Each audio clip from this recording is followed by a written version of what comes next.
different type of engineering courses. தமிழ்நாட்டிலேயே ஒரே ஒரு காலேஜில் மட்டும்தான் இப்போ நான் சொல்லக்கூடிய கோர்ஸ் இருக்குது.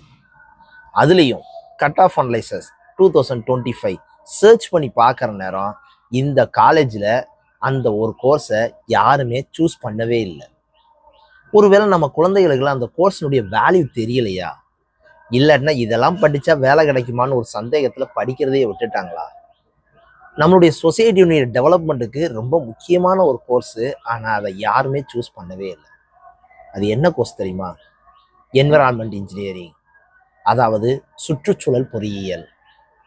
ஏன் சுற்றுச்சூழலை பற்றின டெவலப்மெண்ட்டுக்கு நம்ம குழந்தைகள் படிக்கிறதுக்கு விருப்பப்படலை? ஏன்னா அதுக்கு ஜாப் ஆப்பர்ச்சுனிட்டி ரொம்ப கம்மியாக இருக்கும்னு அவங்களே என்ன செஞ்சுட்டாங்கன்னா அசம்ஷன் பண்ணிக்கிட்டாங்க. அப்படின்னா நம்ம இன்னைக்கு டிஸ்கஸ் பண்ண போகிறது என்விரான்மெண்ட் இன்ஜினியரிங்னா என்ன, அது எந்த காலேஜில் இருக்குது, அந்த கோர்ஸ் எடுத்து தான் எனக்கு எங்கே வேலை கிடைக்கும், கம்ப்ளீட்டாக நம்ம என்ன செய்ய போகிறோம்னு கேட்டினா ஒரு டிஸ்கஸ் பண்ண போகிறோம். எப்பவும் சொல்கிறது தான், தயவுசெய்து ஸ்கிப் பண்ணாமல் பாருங்கள். நிறைய இன்ஃபர்மேஷன் கேதர் பண்ணிங்கன்னா மறக்காமல் உங்கள் ஃப்ரெண்ட்ஸ் எல்லாத்துக்குமே ஷேர் பண்ணுங்கள். அதை விட ரொம்ப முக்கியமானது சப்ஸ்கிரைப் பண்ணிவிட்டு வீடியோவை பாருங்கள். வாங்க வீடியோக்குள்ளே போகலாம். Now different type of engineering course environment engineering. ஆனால் அதுக்கு முன்னாடி இன்ஜினியரிங்னே ஒரு பிரின்சிபல் உண்டுப்பா, டிசைன், டெஸ்டிங் அண்டு மெயின்டெனன்ஸ். இந்த என்விரான்மெண்ட் இன்ஜினியரிங் மட்டும் டெஃபினேஷன் சொல்கிற நேரம் இந்த டிசைனு, டெஸ்டிங்கு, மெயின்டெனன்ஸ் இது வரவே இல்லை. அப்புறம் என்விரான்மெண்ட் இன்ஜினியரிங்னா என்னது சார்? ஹியூமன் ஹெல்த், மனித ஆரோக்கியத்தை வளர்த்தல் ஒன்று. ரெண்டாவது எக்கோசிஸ்டம். எக்கோசிஸ்டம்னா சுற்றுச்சூழலை பாதுகாத்தல், நம்மளுடைய என்விரான்மெண்ட்டை எப்படி நம்ம பாதுகாத்துக்கிறது. அதுக்கடுத்து என்னதுன்னு கேட்டிங்கன்னா இம்ப்ரூவ் த குவாலிட்டி என்விரான்மெண்ட், சுற்றுச்சூழலை மேம்படுத்துதல், என்னுடைய ஏரியாவை நான் எவ்வளோக்கு எவ்வளோ சுத்தமாக வச்சுக்கிறது அப்படின்னு. அப்படின்னா ரொம்ப சிம்பிள். என்விரான்மெண்ட் இன்ஜினியரிங்னா என்னது sir? Human health, ecosystem and quality of the environment. இதுதான் என்னதுன்னு கேட்டால் இந்த என்விரான்மெண்ட் இன்ஜினியரிங்கில் நம்ம படிக்கக்கூடியது. ஆனால் இதை எல்லாத்தையுமே நான் எதை யூஸ் பண்ணி படிப்பேன்? சயின்ஸையும் டெக்னாலஜியும் யூஸ் பண்ணி படிக்கிறதுக்கு பேர் தான் என்விரான்மெண்ட் இன்ஜினியரிங். வெரி சிம்பிள், ஓகேவா? அப்படின்னா ஐ திங்க் உங்களுக்கு இப்போ என்விரான்மெண்ட் இன்ஜினியரிங்னா என்னன்னு புரிஞ்சிருக்கும். Human health, ecosystem and quality of environment, இது எல்லாத்தையுமே சயின்ஸ் அண்டு டெக்னாலஜியை யூஸ் பண்ணி படிக்கிறதுக்கு பேர் தான் என்விரான்மெண்ட் இன்ஜினியரிங். கிளியராக இருக்குது. அப்புறம் இதுக்கு அடுத்து இது எந்த காலேஜில் சார் இருக்குது? தமிழ்நாட்டிலேயே ஒரே ஒரு காலேஜில் மட்டும்தான் இருக்குது, Park college of Technology, Coimbatore. அவங்க மட்டும்தான் இந்த கோர்ஸ் வச்சுருக்காங்க, பட் நிறையா ஸ்டூடெண்ட்ஸ் சேர்றதே கிடையாது. Park college of technology 2 college இருக்குது. இதில் பார்க் காலேஜ் ஆஃப் டெக்னாலஜின்னு சர்ச் பண்ணணும். Park college of engineering and டெக்னாலஜின்னு ஒன்று இருக்குது, அந்த காலேஜ் கிடையாது. பார்க் காலேஜ் ஆஃப் டெக்னாலஜி, அங்கே மட்டும்தான் இந்த கோர்ஸே தமிழ்நாட்டிலேயே ஒரே ஒரு இடத்துல மட்டும்தான் என்ன செய்யுதுன்னு கேட்டிங்கன்னா இருக்குது, ஓகேவா?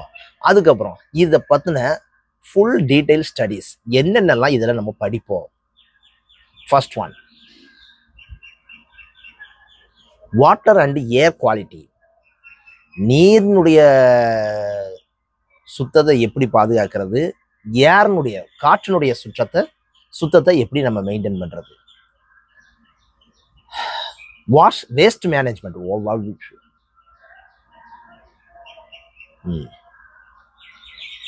வேஸ்ட் மேனேஜ்மெண்ட், நம்மளுடைய கழிவுகளை நம்ம எப்படி பாதுகாத்து அதை மெயின்டைன் பண்ணுறது, அதை நம்ம யூஸ்ஃபுல்லாக எப்படி பயன்படுத்துறது. வேஸ்ட் மேனேஜ்மெண்ட்டை பற்றி ஃபுல் டீட்டெயில் உங்களுக்கு என்ன செய்வாங்கன்னா சொல்லி தருவாங்க.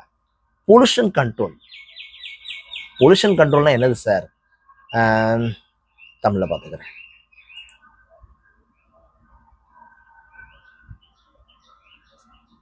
பொல்யூஷன் கண்ட்ரோல், மாசு கட்டுப்பாடு, அசுத்தமாகாமல் எப்படி நம்ம கண்ட்ரோலாக இருக்கிறது.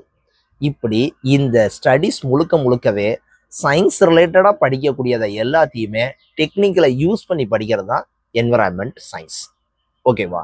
நெக்ஸ்ட்டு இதுக்கு ஸ்கோப் எப்படி இருக்குன்னு பார்ப்போம். என்விரான்மெண்ட் இன்ஜினியரிங் படித்தவங்களுக்கு எங்கெங்கெல்லாம் ஜாப் இருக்குது? இப்போ எல்லா பெரிய பெரிய கம்பெனிஸ்லேயுமே என்விரான்மெண்ட் இன்ஜினியரிங்க்கு கட்டாய ஜாப் இருக்குது. ஏன் சார் அப்படி சொல்கிறீங்க? நிறைய பெரிய பெரிய கம்பெனிஸ் என்ன செய்வாங்கன்னு கேட்டிங்கன்னா, என்னதான் அவங்கள டெக்னிக்கலாக அவங்கள டெவலப் பண்ணிக்கணும்னு நினச்சாலுமே, அவங்களுடைய சர்க்கம்ஃபரன்ஸை அவங்க எவ்வளோக்கு எவ்வளோ நீட்டாக வச்சுக்கணுங்கிறதுக்கு, நிறைய சர்டிஃபைட் பண்ணுறதுக்கு யாருக்கு தான் அத்தாரிட்டி இருக்குது அப்படின்னு கேட்டிங்கன்னா, என்விரான்மெண்ட் இன்ஜினியரிங் முடித்தவங்களுக்கு தான் அத்தாரிட்டி இருக்குது. ஸோ அந்த என்விரான்மெண்ட் இன்ஜினியரிங் முடித்தவங்களை அப்பாயின்மெண்ட் பண்ணி வைக்கிற நேரம் அவங்களுடைய கம்பெனி முழுக்க முழுக்க எப்படி இருக்குன்னு கேட்டிங்கன்னா, கம்ப்ளீட் நீட்னஸ்க்காகவே யாரை போட்டு வைக்காங்கன்னு கேட்டிங்கன்னா, என்விரான்மெண்ட் இன்ஜினியரிங்கை முடித்தவங்கள போட்டு வைக்காங்க. ஸோ அவங்க தான் என்ன செய்கிறாங்கன்னு கேட்டிங்கன்னா, அங்கே இருக்கக்கூடிய நீட்னஸை மெயின்டைன் பண்ணுறாங்க. வாட்டர் வேஸ்டேஜை குறைக்கிறாங்க. ஏரியா முழுக்க என்ன செய்கிறாங்கன்னா, ரொம்ப க்ளீனாக அக்யூரேட்டாக என்ன செஞ்சுருக்கிறாங்கன்னா வச்சுக்கிறாங்க. ஸோ நிறைய கம்பெனிஸ் நான் இப்போ நெட்டில் சர்ச் பண்ணி பார்க்குற நேரம் என்விரான்மெண்ட் இன்ஜினியரிங் முடித்தவங்களுக்கு நிறைய ஜாப் ஆப்பர்ச்சுனிட்டிஸ் இருக்குது. எனக்கு என்னமோ நம்ம குழந்தைகளுக்கு இதனுடைய வேல்யூ தெரியாமல் இருக்கோ அப்படிங்கிற ஒரு சின்ன சந்தேகம் தான். சர்ச் பண்ணி பாருங்கள். இஃப் யூ ஆர் இன்ட்ரெஸ்டட், மறக்காமல் இந்த கோர்ஸை சூஸ் பண்ணுங்கள். Thank you very much.